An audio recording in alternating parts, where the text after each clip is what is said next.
ఈ నెల 15వ తేదీ దేవతలు మేల్కొనే ఉత్తరాయణ పుణ్యకాలం. దీనిని మకర సంక్రాంతిగా మనం జరుపుకుంటాం. ఈరోజు సకల దేవతల ఆశీర్వాదం కలగాలి అన్నా, శనిదేవుడి అనుగ్రహం కలగాలి అన్నా ఉదయం బ్రాహ్మీ ముహూర్త కాలంలో, అంటే సూర్యోదయానికి ముందే ఉదయం 5:38 నుంచి 6:26 మధ్య మీరు చక్కగా స్నానం చేసి ఈ ఒక్క దీపాన్ని ఇంట్లో పూజా గృహంలో వెలిగిస్తే చాలు. దరిద్రం మొత్తం తొలగిపోతుంది. నవగ్రహ దోషాలు తొలగిపోతాయి. దుష్టశక్తుల ప్రభావం అస్సలు ఇంట్లో ఉండదు. అదేవిధంగా పూర్వజన్మ కర్మ ఫలితాల వల్ల కలిగే ఇబ్బందులు కూడా తొలగిపోతాయి. శనేశ్వర గ్రహ ప్రభావంతో ఏర్పడే ఇబ్బందులు కూడా తొలగిపోతాయి. రాజయోగం పడుతుంది. అంతటి శక్తివంతమైన రోజు అంటే మకర సంక్రాంతి రోజు ఉదయం బ్రాహ్మీ ముహూర్తంలో ఈ ఒక్క దీపాన్ని వెలిగించండి. హిందువులు పండుగలన్నిటిలో మకర సంక్రాంతిని పెద్ద పండుగగా 4 రోజుల పాటు జరుపుకుంటారు. సంక్రాంతి లేదా సంక్రమణం అంటే మారడం అని అర్థం. సూర్యుడు మకర రాశిలోకి ప్రవేశించగానే మకర సంక్రమణం. మకర సంక్రాంతి నుంచి ఉత్తరాయణ పుణ్యకాలం ప్రారంభమవుతుంది. మొత్తం 12 రాశుల్లో మకర, కుంభ, మీన, మేష, వృషభ, మిథున రాశులలో కొనసాగినంత కాలం ఉత్తరాయణ పుణ్యకాలం. ఇక కర్కాటక, సింహ, కన్య, తుల, వృశ్చిక, ధనస్సు రాశులలో కొనసాగినంత కాలం దక్షిణాయనం. సూర్యుడు మకర రాశిలోకి మారగానే వచ్చే మకర సంక్రాంతికి ఎంతో ప్రాముఖ్యత ఉంది. ఈ రోజు నుంచి స్వర్గద్వారాలు తెరిచి ఉంటాయని పురాణాలు చెబుతున్నాయి. 12 నెలల సంవత్సర కాలంలో 6 నెలలు దక్షిణాయనం, ఇది దేవతలకు ఒక రాత్రి.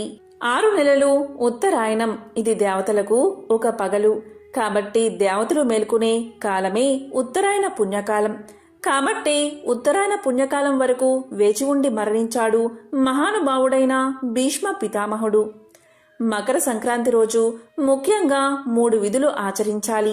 అవి స్నానం, పూజ, దానం. ఈ రోజు చేసే స్నానానికి ప్రత్యేకమైన ప్రాముఖ్యత చెప్పబడింది. సంక్రాంతి రోజు సూర్యోదయానికి పూర్వమే నిద్రలేచి నల్ల నువ్వుల పిండితో శరీరానికి నలుగు పెట్టుకుని నువ్వుల నూనె తలకు పట్టించి తల స్నానం చెయ్యాలి. ఈరోజు ఎవరైతే ఇలా చేస్తారో వారి జీవితంలో ఉత్తమ ఫలితాలు కలుగుతాయి. ముఖ్యంగా పంట చేతికి వచ్చిన ఆనందంలో రైతులు ఈ పండుగను జరుపుకుంటారు. కాబట్టి దీనిని రైతుల పండుగ అని పిలుస్తారు. సంక్రాంతి వాతావరణంతో పల్లెలు అందంగా ఆహ్లాదకరంగా మారతాయి. జంగమ్మ దేవర్లు, పగటి వేషగాళ్లు, రకరకాల జానపద వినోద కళాకారులు తయారవుతారు. ఈ పండుగకు 4 రోజుల ముందు నుండి ఇంటి ముందు ముగ్గులు, గొబ్బెమ్మలతో అలంకరిస్తారు. ముగ్గులు వేయడానికి ప్రత్యేకంగా వరిపిండిని వాడతారు, అంటే బియ్యపిండిని వాడతారు. ఇలా ముగ్గులు వేయడానికి బియ్యపిండిని వాడడానికి ఒక కారణముంది. ఇది చాలా మందికి తెలియని రహస్యం. మన భూమికి ఉన్న దక్షిణ దిక్కులో దక్షిణ ధ్రువం ఉంటుంది. దాని నుంచి వచ్చే అయస్కాంత శక్తులే పిశాచాలు, రాక్షసులు అని మన ప్రాచీన వాసులు చెప్పారు. అందువల్ల భూమి మీద రాక్షసులు, పిశాచాలు, పాములు తిరుగుతూ ఉంటాయి. ఇవి ఇంట్లోకి ప్రవేశించకుండా ఇంటి ముందు ముగ్గులు వేస్తారు. ఈ ముగ్గు వరిపిండితో వేయడం వల్ల ఇంటి ముందు దాకా వచ్చిన దుష్టశక్తులు, పిశాచాలు వరిపిండిని తింటూ ఆ ముగ్గులోనే ఉండిపోతాయి. అందువల్లే సంక్రాంతి మాసంలో వేసే ముగ్గును వరిపిండితో వేస్తారు. కాబట్టే సంక్రాంతి రోజు కూడా బియ్యపిండితో ముగ్గు వేస్తారు. సంక్రాంతి పండుగను ప్రాచీన కాలం నుంచి జరుపుకుంటున్నట్లు పురాణాలు వివరిస్తున్నాయి. సంక్రాంతి గురించి దూర్వాసుడు ద్రోణాచార్యుల భార్య అయిన కృపికి వివరించాడు. సంక్రాంతి రోజు గంగానదిలో స్నానం చేసి బ్రాహ్మణకు పెరుగు దానంగా ఇస్తే ఎంతో పుణ్యం లభిస్తుంది. నందుడి భార్య అయిన యశోద ఇలా ఈ రోజు పెరుగును దానం చేసి శ్రీకృష్ణుణ్ణి కొడుకుగా పొందింది. అదేవిధంగా ద్రోణాచార్యుల భార్య అయిన కృపి కూడా ఈ రోజు ఇలా చేసి అశ్వత్థామను కుమారుడిగా పొందినట్లు పురాణాలు వివరిస్తున్నాయి.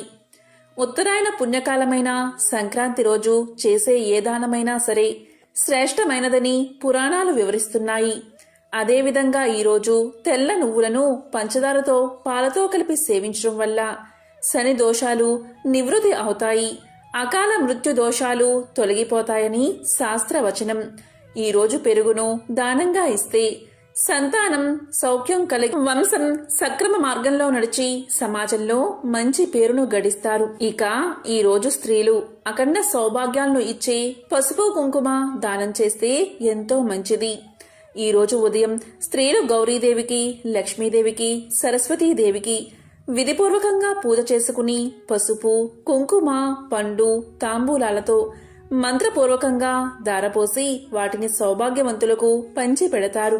ఇలా ఈరోజు చేస్తే గృహమంతా నిత్య వసంతంతో సుఖ సంతోషాలతో సౌభాగ్యంతో నిండు నూరేళ్లు ఉంటారని పురాణ వచనం. ఈరోజు గోదానం చేస్తే స్వర్గవాసం కలుగుతుందని నమ్మకం. అదేవిధంగా ఈరోజు బూడిద గుమ్మడికాయను దానంగా ఇస్తే మహాపుణ్యం. ఈరోజు ధాన్యం, ఫలాలు, విసనకర్ర, వస్త్రం, కాయగూరలు, నువ్వులు, చెరుకు మొదలైనవి దానంగా ఇస్తే చాలా మంచిది. సంక్రాంతి పండుగ రోజు పాలు పొంగించి అరిసెలు, బొబ్బట్లు, జంతికలు, సేమ్యా పాయసం, పరమాన్నం, పులిహోర, గారెలను ఆరగించి కొత్త బట్టలు కట్టుకుని పండుగను ఆస్వాదిస్తారు. సంక్రాంతి రోజు సజ్జలతో చేసిన రొట్టెలు తినడం వల్ల ఎంతో మంచిది. సూర్యుడు మకర రాశిలోకి ప్రవేశం చేస్తే అలాంటి సంక్రమణ కాలమే అర్ధోదయ కాలం. మధ్యాహ్న కాలంలో వచ్చే ఈ అర్ధోదయ సమయంలో ఏ కొంచెం దానమిచ్చినా కూడా అది మేరు పర్వతమంతా పుణ్యాన్ని ఇస్తుంది. ఈ అర్ధోదయ కాలంలో ఏ బ్రాహ్మణుడైనా బ్రహ్మతో సమానం, ఏ జలమైనా గంగతో సమానమని శాస్త్రవచనం. అలాగే వేదవచనం కూడా. ఈ సంక్రాంతి పుణ్యదినం రోజు శివుడికి గట్టిగా పేరిన నెయ్యిని ముద్దగా చేసి శివలింగంపై ఉంచి అభిషేకం చేస్తే చాలా మంచిది. దీనిపై కరిగిన నేతితో పంచసూక్తుల సహితంగా అభిషేకం చెయ్యాలి. సంక్రాంతి రోజు హరిలో రంగా హరి అంటూ హరిదాసుడు అమ్మగారికి దండం పెట్టు, అయ్యగారికి దండం పెట్టు అంటూ గంగిరెద్దులవారు, అంబ పలుకు జగదంబ పలుకు అంటూ బుడబుక్కలవారు, శుభం శుభం అంటూ జంగమ్మ దేవరులు. ఇవే సంక్రాంతి సంబరాలు. సంక్రాంతి మాసంలో వచ్చే హరిదాసు ప్రాముఖ్యత చాలా మందికి తెలియదు. గొబ్బెమ్మలతో ఇంటి ముందర భాగాన్ని అలంకరించి హరిని కీర్తించే భక్తులకు సాక్షాత్తు శ్రీకృష్ణుడే హరిదాసు రూపంలో వస్తాడని శాస్త్రవచనం. ఆయన తలపై మంచి గుమ్మడికాయ ఆకారంలో ఉండే పాత్ర గుండ్రంగా ఉండే భూమికి సంకేతం. దాన్ని తలపై పెట్టుకుని ఉండడం శ్రీహరి అయిన తానే భూమిని ఉద్ధరిస్తాను అనే దానికి సంకేతం. హరినామ కీర్తన చేస్తూ రావడం తాను ఏ భోగాలకు లొంగనని, కేవలం హరినామ సంకీర్తనకే వచ్చానని, తనకు తమా పరా భేదాలు లేవని, అందుకే ప్రతి ఇంటికి తిరుగుతూ వస్తానని సంకేతం. ఈరోజు పిల్లలు గాలిపటాలు ఎగరేస్తూ ఉంటారు. ఇదే పిల్లలకు నిజమైన సంక్రాంతి ఆనందాన్ని ఇస్తుంది. ఈరోజు బొమ్మల కొలువు పెట్టడానికి ఒక పరమార్థం ఉంది. దేవతలు మేల్కుని ఉత్తరాయణ పుణ్యకాలంలో దేవతలందరూ మేల్కుని భూమిపైకి వస్తారని, వారు వచ్చిందానికి గుర్తుగా బొమ్మల కొలువు పెడతారు. ఈరోజు ఇంట్లో చనిపోయిన పెద్దలకు వండిన పదార్థాన్ని పెట్టి కుటుంబాన్ని చల్లగా చూడమని నమస్కారం చేస్తారు. వారికి బట్టలు పెడతారు. దీన్నే పెద్దలకు పెట్టుకోవడం అంటారు. ఇలా చేస్తే మీ ఇంట్లో చనిపోయిన పితృదేవతలు సంతోషించి దీవించి వెళతారని నమ్మకం. ఇక రథం ముగ్గు సంక్రాంతి రోజు ప్రత్యేకం. 3 రోజులతో పూర్తవుతూ అందరికీ ఆనందాన్ని పంచి పండుగను ఘనంగా సాగనంపేందుకు పుట్టిందే రథం ముగ్గు. అందరూ ఒకరికొకరు తోడంటూ కలిసి జీవనం సాగించాలని సంకేతంతో ఒక రథం ముగ్గు తాడును ఇంకొక రథం ముగ్గుతో కలుపుతూ పోతూ ఉంటారు.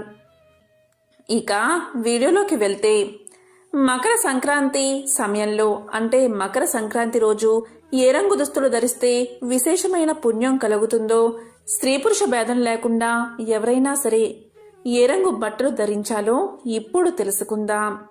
మకర సంక్రాంతి పుణ్య సమయంలో ప్రతి ఒక్కరూ కూడా పసుపు రంగు దుస్తులు ధరిస్తే చాలా మంచిది. మీరు రావి చెట్టు ఆకు మీద దీపారాధన చెయ్యాలి. దీపారాధన చేస్తున్న సమయంలో రావి చెట్టు ఆకు కాడ అనేది భగవంతుని ఫోటో వైపు ఉండాలి. ఆకు చివరి భాగం మన వైపు ఉండాలి. అలా ఎప్పుడూ కూడా రావి ఆకులపై ప్రమిదను పెట్టి దీపారాధన చెయ్యాలి. ప్రమిదల్లో ఆవు నెయ్యి పోసి దీపాల్ని వెలిగించాలి. ఇలా చేస్తే చాలు, రాహు కేతు దోషాలు తొలగిపోతాయి. నవగ్రహాలను సులభంగా ప్రసన్నం చేసుకోవచ్చు. కాబట్టి అఖండ ఐశ్వర్యం ప్రాప్తించి సకల దోషాలు తొలగిపోవాలి అంటే రావి ఆకు మీద ప్రమిదను ఉంచి దాంట్లో ఆవు నెయ్యి పోసి దీపారాధన చేయాలి. రావి చెట్లు ప్రతి ఊళ్ళోనూ ఉంటాయి. వృక్షాలన్నిటిలో ఉత్తమమైనది రావి చెట్టు. ఎంతో పవిత్రమైనది అని శ్రీమద్ భాగవతంలో సాక్షాత్తు శ్రీకృష్ణ పరమాత్మే తెలియచేశాడు. పరమ పవిత్రమైన రావి చెట్టు కింద పరమ భక్తులైన హిందువులు తమ ప్రాణాలను సైతం సంతోషంగా విడవడానికి ఇష్టపడతారు. రావి చెట్టు విష్ణు నివాసంగా పురాణాలు చెబుతున్నాయి. ఎవరైతే రావి చెట్టు మొదట్లో నీరు పోసి చెట్టుకు ప్రదక్షిణ చేసి నమస్కరిస్తారో అలాంటి వారికి భగవంతుణ్ణి సేవించిన పుణ్యం లభిస్తుందట, ఆయుష్ పెరుగుతుందట, పాపాలన్నీ తొలగిపోతాయట, మోక్షం కలుగుతుందట. రావి చెట్టు ఏ ఊళ్ళో అయితే అధికంగా ఉంటుందో ఆ ఊళ్ళో అందరూ ఆరోగ్యంగా జీవిస్తారట. ఎందుకంటే రావి చెట్టు నుండి ప్రాణవాయువు అధికంగా లభిస్తుంది. రావి చెట్టు సమీపంలో నివసించే వారికి ఆయురారోగ్యాలు కలుగుతాయి. అంతేకాదు, రావి చెట్టు నుండి వీచే గాలి వాతావరణ కాలుష్యాన్ని పారద్రోలుతుంది. స్వచ్ఛమైన ఆరోగ్యవంతమైన గాలిని మానవులకు అందిస్తుంది. కుటుంబంలో ఆపదలు వచ్చినా, ఆర్థికపరమైన ఒడిదుడుకులు వచ్చినా వాటిని తొలగించుకోవాలి అంటే రావి చెట్టు ఆకులతో ఈ చిన్న పరిహారం చేస్తే చాలు. ఆ ఇంట్లో సకల సంతోషాలు నిండుతాయి. దీనికి ఏం చెయ్యాలి అంటే రావి చెట్టు ఆకులను సేకరించండి. రావి చెట్టును ఎప్పుడూ కూడా ప్రతిరోజు ముట్టుకోకూడదు. కేవలం శనివారం రోజు రావి చెట్టును ముట్టుకోవచ్చు. ఈ విధంగా రావి చెట్టు ఆకులను సేకరించి ఒక తెల్లని దారాన్ని తీసుకుని దానికి కొంచెం పసుపు రాసి ఈ రావి చెట్టు ఆకులను ఇంటి ప్రధానద్వారానికి తోరణంగా కట్టండి. ఆ ఆకులు ఎండిపోయాక వాటిని తీసేసి తిరిగి మరో తోరణం కట్టండి. ఇలా 9 సార్లు చేస్తే ఆ ఇంట్లో ఉన్న సమస్యలన్నీ తొలగిపోతాయి. పురాణాల ప్రకారం రావి చెట్టును అశ్వత్థ వృక్షము అంటారు. అలా పిలవడానికి ఒక కారణం కూడా ఉంది. ఆ కారణం ఏంటి అంటే పూర్వం అశ్వత్థ, పిపాల అని 2 రాక్షసులు ఉండేవారు. వారు ప్రజలను వేధిస్తూ ఉండేవారు. అశ్వత్థుడు చెట్టు రూపంలోకి మారితే పిపాలుడు బ్రాహ్మణి రూపంలోకి మారేవాడు. పిపాలుడు దారిన పోయే వారిని పిలిచి ఆ చెట్టు ఎంతో పవిత్రమైనది, దాన్ని తాకితే పుణ్యం పొందుతారని నమ్మబలికేవాడు. ఆ మాటలు నమ్మి బాటసారులు ఆ చెట్టును ముట్టుకునేందుకు దగ్గరకు రాగానే అశ్వత్థుడు ఆ మనుషుల్ని తినేవాడు. ఈ విధంగా ప్రజల్ని పీడిస్తున్న ఆ రాక్షసులిద్దరినీ శనిదేవుడు సంహరించి ప్రజలకు రక్షణ కల్పించాడు. ఆ రాక్షస సంహారం జరిగిన రోజే శనివారం. కాబట్టి శనివారం రోజు రావి చెట్టును తాకి పూజించడం ద్వారా శనిదేవుడి అనుగ్రహాన్ని ప్రతి ఒక్కరూ పొందవచ్చు. ఆ రాక్షసుడి పేరు మీదటే రావి చెట్టును అశ్వత్థ వృక్షము అంటారు. శనివారం రోజు రావి చెట్టులో లక్ష్మీదేవి ఉంటుందని నమ్మకం. సంతానం లేనివారు శనివారం రోజు రావి చెట్టును పూజించి రావి చెట్టుకు నీరు పోసి ప్రదక్షిణ చేసి ఆ చెట్టుకు ఆడవారు పొట్ట తగిలేలా చెట్టును హత్తుకుని మనసులోని కోరిక చెప్పుకుంటే అలాంటి వారికి తప్పకుండా సంతానం కలుగుతుంది. ఇవి మన పూర్వీకులు పాటించి ఎన్నో ఉత్తమ ఫలితాలు పొందారు. రావి చెట్టు నీడలో పరమశివుని తర్వాత కలియుగం మొదలైందని లెక్క. ఈ విధంగా నేడు మనం జీవిస్తున్న ఈ కలియుగానికి ప్రథమ సాక్షి రావి చెట్టు. అందుకే ఆ చెట్టుకు అంత గౌరవం. ఇక రావి చెట్టు మనకు చేసే ఆరోగ్యపరమైన మేలు ఏ చెట్టు చేయదు. నడుము నొప్పి తగ్గాలి అంటే రావి చెట్టు పైబెరడు మొక్కలు సేకరించి వాటిని నీడలో ఆరబెట్టాలి. తర్వాత పొడి కింద చేసుకోవాలి. ఒక అర స్పూన్ ఆ పొడికి 1 కప్పు నీటిని తీసుకుని ఉదయం సాయంత్రం కషాయంలా కాసి తాగడం వల్ల నడుము నొప్పి తగ్గుతుంది. అంతేకాదు, ఇలా తాగితే మగవారికి శక్తి కూడా వస్తుంది. ఇక పాదాలు పగిలిపోయి అందమైన పాదాలు మీ సొంతం కావాలి అనుకునేవారు రావి చెట్టు ఆకులను సేకరించి దంచి రసం తీయండి. ఈ రసాన్ని రాత్రి పడుకునే ముందు కాళ్ళ పగులుపై రాసి పడుకోండి. ఇలా చేస్తుంటే కొన్ని రోజుల్లోనే పాదాల పగుళ్ళు తగ్గి అందమైన పాదాలు మీ సొంతమవుతాయి. ఇక దంతాలు గట్టిగా మారాలి అంటే రావి చెట్టు పైబెరడును కషాయంగా కాసి ఆ నీటితో పుక్కిరిస్తూ ఉంటే దంతాలు చిగుళ్ళు గట్టిగా అవుతాయి. ఇక పిల్లలకు పెద్దలకు మెదడు బలం కలిగి జ్ఞాపక శక్తి పెరగాలి అంటే రావి చిగుళ్లను తీసుకుని ఆవుపాలతో కలిపి మరిగించి వడబోసుకుని దానికి పటికే బెల్లం చూర్ణం కలుపుకుని రోజూ తాగుతూ ఉంటే అపారమైన మేధావి జ్ఞాపశక్తి కలుగుతాయి. ఇక నోటిపూత సమస్య తగ్గాలి అంటే రావి చెట్టు బెరడును తీసి దాన్ని అరగదీసి ఆ గంధాన్ని నోట్లో రాసుకుంటే నోటిపూత శాశ్వతంగా తొలగిపోతుంది. నాలుక పగుళ్ళు కూడా తగ్గిపోతాయి. ఈ విధంగా రావి చెట్టు వల్ల ఎన్నో ఆరోగ్య ప్రయోజనాలు ఉన్నాయి. కాబట్టి మకర సంక్రాంతి రోజు ఇటువంటి విధి విధానాలు పాటించి సకల శుభాలను పొందండి. ఓం నమో నారాయణాయ. ఓం నమః శివాయ.